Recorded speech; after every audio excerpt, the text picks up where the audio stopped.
Brace yourselves. We're about to uncover the world's most notorious crime lords. These are the masterminds who have orchestrated some of the most infamous criminal enterprises in history. From drug cartels to mafia families, these individuals have left an indelible mark on the underworld. Their stories are filled with power, betrayal, and unimaginable wealth. So, without further ado, let's dive into the dark and dangerous world of the top 10 most powerful crime bosses. At number 10, we have John Gotti. Known as the Teflon Don, Gotti ruled the Gambino family with an iron fist. His rise to power in the 1980s was marked by a series of high-profile trials where he managed to evade conviction time and time again, earning him his infamous nickname. Gotti's charisma and ruthless tactics made him a media sensation, and he became the face of organized crime in America. Gotti's influence extended far beyond the streets of New York. He was known for his ability to manipulate the media and public opinion, often portraying himself as a modern-day Robin Hood. However, his reign came to an end in 1992 when he was finally convicted of murder and racketeering. Next up, at number 9, we have Pablo Escobar. The king of cocaine, Escobar's empire brought in billions. Born in Rio Negro, Colombia, Escobar started his criminal career as a small-time smuggler before rising to become the head of the Medellin cartel. At the height of his power, Escobar controlled over 80% of the cocaine smuggled into the United States. Escobar built a vast network of drug labs, smuggling routes, and distribution points, all protected by a private army of loyal enforcers. Despite his ruthless tactics, Escobar was also seen as a benefactor by many in his hometown, where he funded schools, hospitals, and housing projects. Moving on to number 8, we have Al Capone, Scarface himself. Capone turned Chicago into his personal playground during Prohibition. Born in Brooklyn, New York, Capone moved to Chicago in the early 1920s and quickly rose through the ranks of the city's underworld. By the age of 26, he was the head of the Chicago outfit. Capone's reign was marked by a series of violent gang wars, most notably the St. Valentine's Day Massacre in 1929. Despite his criminal activities, Capone was also known for his philanthropic efforts, including opening soup kitchens during the Great Depression.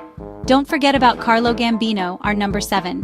Gambino was the quiet, calculating leader of the Gambino crime family, one of the 5 families that dominated organized crime in New York City.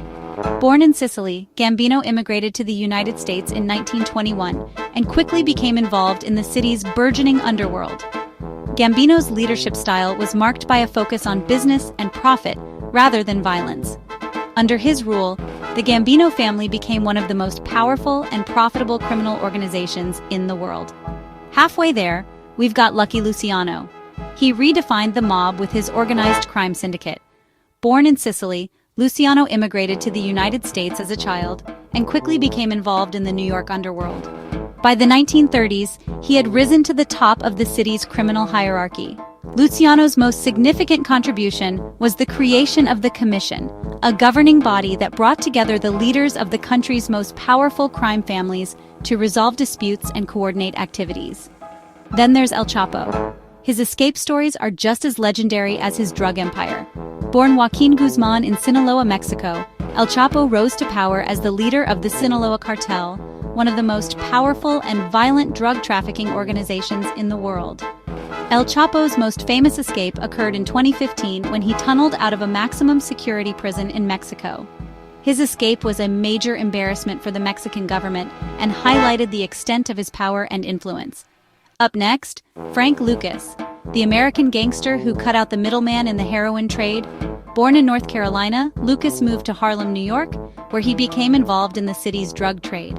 Lucas's most significant achievement was his ability to bypass traditional drug distribution networks.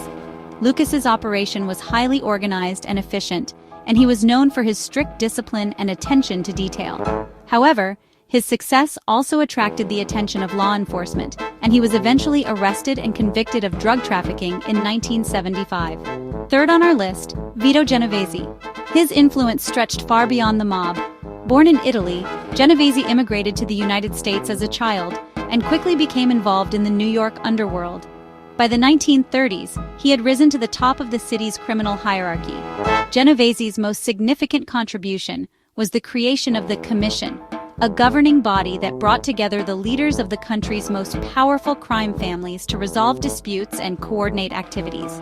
At number 2, we've got Meyer Lansky, the financial genius behind organized crime.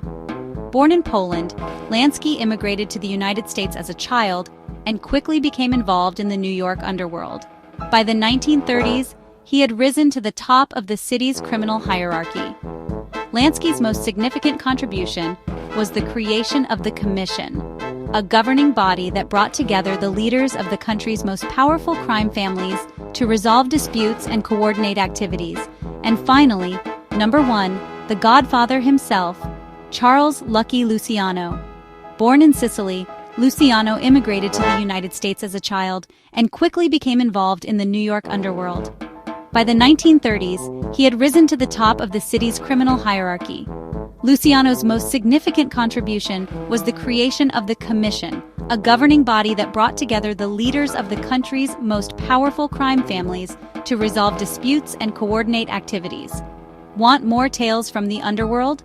Like and subscribe for your next crime fix.